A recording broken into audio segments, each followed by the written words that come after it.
नमस्कार, स्वागत है आपका हमारे चैनल में और मैं रानी गुप्ता आपके साथ। इस समय जो बड़ी खबर आ रही है वो कांग्रेस नेता राहुल गांधी से जुड़ी हुई है। राहुल गांधी ने ऐलान किया है कि वो अब देश की जनता से कनेक्ट करेंगे और कश्मीर से लेकर के कन्याकुमारी तक की यात्रा अक्टूबर से शुरू करेंगे ताकि अधिक से अधिक लोगों से वो कनेक्ट हो सके, लोगों की समस्याओं को जान सके। आपको बता दें, वहीं दूसरी ओर अगर देखें तो खबर एक और भी बड़ी है जो कि कांग्रेस पार्टी से ही जुड़ी हुई है। दरअसल कांग्रेस पार्टी के पूर्व अध्यक्ष सुनील जाखड़ ने पार्टी से इस्तीफा दे दिया है। साथ ही उन्होंने इस्तीफा देते हुए ये कहा है कि कांग्रेस पार्टी चापलूसों से घिरी हुई है। दरअसल राजस्थान के उदयपुर में कांग्रेस का चिंतन शिविर जारी है। इस बीच कांग्रेस ने 2024 के आम चुनाव के लिए खास प्लान बनाया हुआ है। राहुल गांधी अगले 1 साल में कश्मीर से कन्याकुमारी तक यात्रा करेंगे। इस यात्रा का ज्यादातर हिस्सा पदयात्रा का होगा। आपको बता दें कि ये यात्रा कार्यकर्ताओं और आम जनता से सीधे जुड़ने के लिए और 2024 लोकसभा चुनाव की तैयारियों के लिए होगी। वहीं सूत्रों की माने तो G23 नेताओं ने कांग्रेस पार्टी पार्लियामेंट बोर्ड बनाने की भी मांग की है। आपको बता दें कि उदयपुर में चल रहे कांग्रेस के चिंतन शिविर का आज तीसरा और आखिरी दिन है और इसी दिन राहुल गांधी ने अपने कार्यकर्ताओं को संबोधित किया और इस बात का जिक्र किया कि वो कश्मीर से लेकर के कन्याकुमारी तक यात्रा करेंगे ताकि अधिक से अधिक लोगों से वो जुड़ सके, लोगों से कनेक्ट होकर के उनकी समस्याओं को जान सके। इस दौरान उन्होंने बीजेपी और आरएसएस को लेकर भी बातें की। उन्होंने ये कहा कि जिस तरीके से उन्होंने सीधे सीधे आरोप लगाया कि बीजेपी और आरएसएस जो है वो धर्म की राजनीति करती है और वो नफरत और हिंसा की राजनीति करती है। साथ ही राहुल गांधी ने कई तरीके की बातें कही बीजेपी और आरएसएस को लेकर के और जिस तरीके से बीजेपी का सिद्धांत रहा है, आरएसएस का सिद्धांत रहा है, उसको लेकर भी कई बातें राहुल गांधी ने की और ये कहा कि उनकी जो लड़ाई है वो किसी पॉलिटिकल पार्टी से नहीं है बल्कि इस देश की समस्याओं के साथ है। साथ ही उन्होंने अपना पुराना एजेंडा बेरोजगारी और महंगाई को लेकर भी बातें की। इसी के साथ ही तमाम तरीके की बातें की और जो इस चिंतन शिविर का मेन मकसद था वो कहीं ना कहीं यही बार बार सामने आ रहा है कि आखिर 2024 के लोकसभा चुनाव में कांग्रेस कैसे अपनी जीत बरकरार रखती है या फिर अपने पार्टी की प्रतिस्पर्धता कैसे बरकरार रखती है, उसी बात पर इस चिंतन शिविर का आयोजन किया गया है। आपको बता दें, इस चिंतन शिविर में सोनिया गांधी और राहुल गांधी समेत कई बड़े नेताओं ने शिरकत की है। बता दें कि कांग्रेस अध्यक्ष सोनिया गांधी ने पार्टी के चिंतन शिविर के दूसरे दिन यानी कि शनिवार को यहां पार्टी महासचिवों, प्रदेश प्रभारियों, प्रदेश इकाई के अध्यक्षों, विधायक दल के नेताओं और कई अन्य वरिष्ठ नेताओं के साथ बैठक भी की। वहीं सूत्रों का कहना है कि इस बैठक में चिंतन शिविर में विभिन्न विषयों पर हुई अब तक की चर्चा और अन्य संगठन को मजबूत बनाने को लेकर मंथन किया गया है। इस बैठक में कांग्रेस के पूर्व अध्यक्ष राहुल गांधी, महासचिव प्रियंका गांधी वाड्रा, संगठन महासचिव केसी वेणुगोपाल, वरिष्ठ नेता दिग्विजय सिंह और कई अन्य नेता भी मौजूद रहे। वहीं अगर सोनिया गांधी की बात करें तो सोनिया गांधी ने नेताओं को नसीहत भी दी है।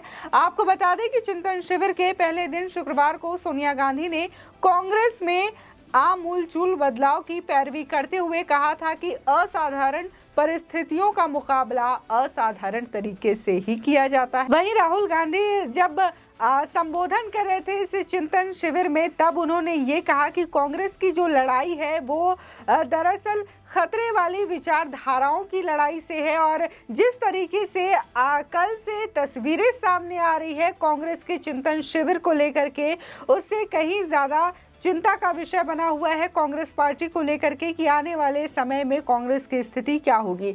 देखा गया कि भगवा रंग का कैसे अपमान किया गया कांग्रेस के चिंतन शिविर में, ये भी तस्वीरें आई और कई लोगों ने बाकायदा इस चीज को शेयर करके कांग्रेस पार्टी को ट्रोल भी किया है और ये बताया है कि कांग्रेस पार्टी जो है तुष्टीकरण की राजनीति करती है और दिखावे की राजनीति करती है। और ये भी देखने को मिला, सूत्रों ने ये भी बताया गया कि कांग्रेस के इस चिंतन शिविर में ये भी जिक्र किया गया है कि जो कांग्रेस के नेता हैं अधिक से अधिक हिंदुओं के कार्यक्रम में शामिल हों, जिससे कि हिंदुओं का वोट बैंक उन्हें मिल सके। लेकिन अगर कांग्रेस की बात करें तो कांग्रेस ने हमेशा से ही हिंदुओं के पक्ष में एक ऐसा रवैया रखा है, ये सभी को पता है।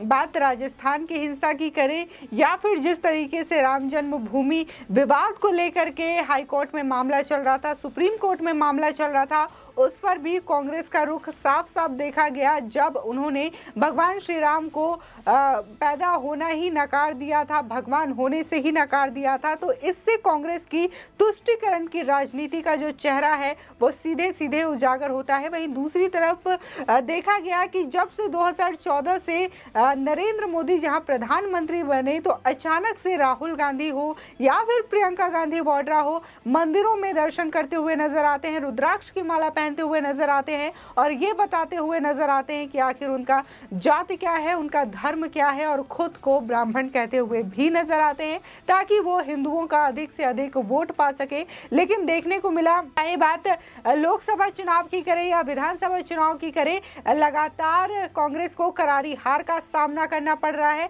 अभी हाल ही में हुए 2022 के विधानसभा चुनाव में 5 राज्यों में कांग्रेस को करारी हार मिली है। इसके बावजूद अभी भी कांग्रेस जो है इस पर मंथन कर रही है कि आने वाले 2024 में कैसी रणनीति बनाई जाए जिससे कि लोकसभा चुनाव में उन्हें जीत मिल सके।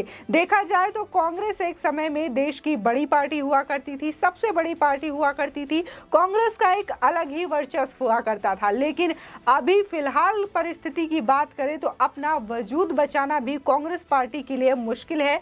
वहीं कई ऐसे लीडर्स हैं जिनका मानना है कि कांग्रेस को अगर राहुल गांधी इसी तरीके से लीड करते रहे, इसी तरीके से कांग्रेस पार्टी का नेतृत्व करते रहे तो कांग्रेस पार्टी जल्द ही पूरी तरीके से इस देश से खत्म हो जाएगी।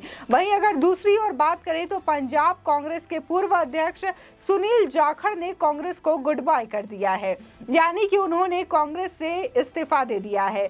उनके इस कदम से पार्टी के सभी लोगों को चौंका कर रख दिया है। लोग चौंके भी क्यों ना, जाखड़ परिवार करीब 50 साल से कांग्रेस के साथ जुड़ा हुआ था। जाखड़ की तीसरी पीढ़ी कांग्रेस के साथ है, लेकिन अब उन्होंने कांग्रेस को चापलूसों से घिरी हुई पार्टी करार देते हुए सभी पदों से अपना इस्तीफा दे दिया है। आपको बता दें, उन्होंने कहा कि कांग्रेस का शीर्ष नेतृत्व चापलूसों से घिरा हुआ है, जिसके कारण पार्टी को खासा नुकसान उठाना पड़ रहा है।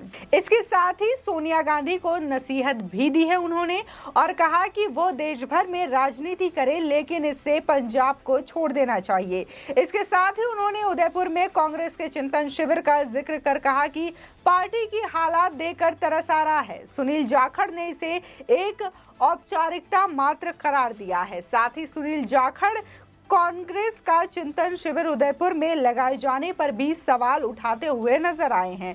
वे कहते हैं कि कांग्रेस के शीर्ष नेतृत्व को पार्टी की कोई चिंता नहीं है, क्योंकि अगर चिंता होती तो चिंतन शिविर उदयपुर की जगह उत्तर प्रदेश में लगाई जाती। ऐसा इसलिए क्योंकि यूपी की 403 सीटों में 300 सीटों पर कांग्रेस को करारी हार का सामना करना पड़ा है।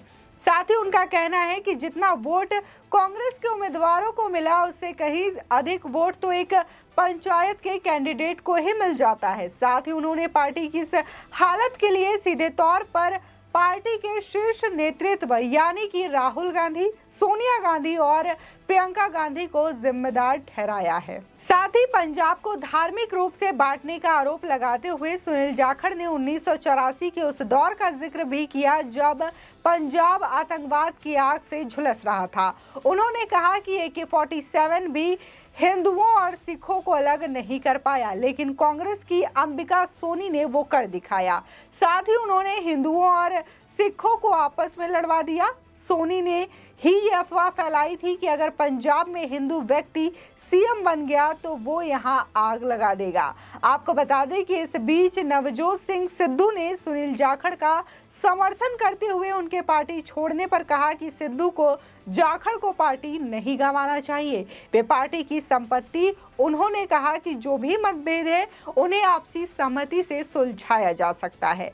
आपकी इस खबर पर क्या राय है, हमारे कमेंट सेक्शन में जरूर बताएं। आगे की और भी अपडेट के लिए चैनल को सब्सक्राइब करना ना भूलें।